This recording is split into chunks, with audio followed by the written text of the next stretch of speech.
Welcome to the rock demonstration. So here I have a level that doesn't have any rocks in it.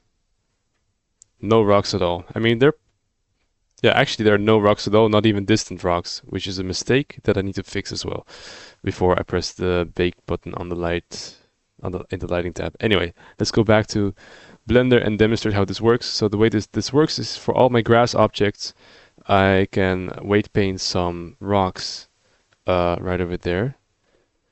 Wait, actually, let me delete these for demonstration purposes. So I'm going to grab this and delete the hierarchy. So now there are going to be no rocks in the scene. I'm going to grab my grasses instances and I'm going to press Run Lot Setup. And this is going to restore all of those rocks to the exact positions they were previously at. And the reason why is because I can paint the position of all the rocks. Let's say I don't like this one. I can go to Instance Painting, select this big rocks, lot group, vertex group, and I'm going to paint, remove that one. Maybe I'm going to add some more over there.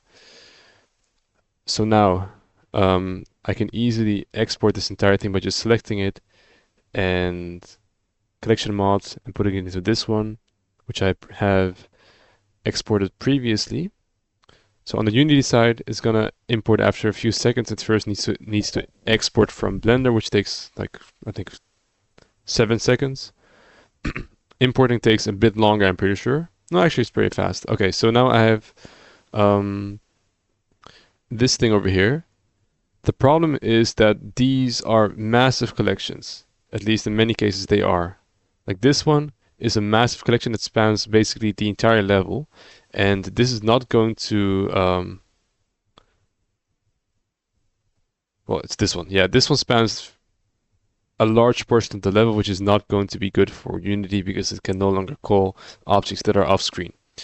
To solve this, I have this system where I can just select this thing and I press this button right there, and this is going to split them all up into manageable chunks with lots.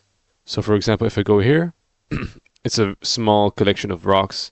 If I go over here, again, it's a small collection of rocks. And there is something called a split imperfection where a fraction of the rock was split, but it's not a big deal. The next step is I need to select everything in here. And for everything that has the name rock in its material, I'm going to assign a new material, which is provided right there. So when I press this button, the material will be swapped. There we go. And now all of the rocks are actually done. They have everything set up correctly, so I can immediately start baking this, and they're going to have correct lighting, and they're going to have correct collision and everything. All right, that's how this rock system works in a nutshell.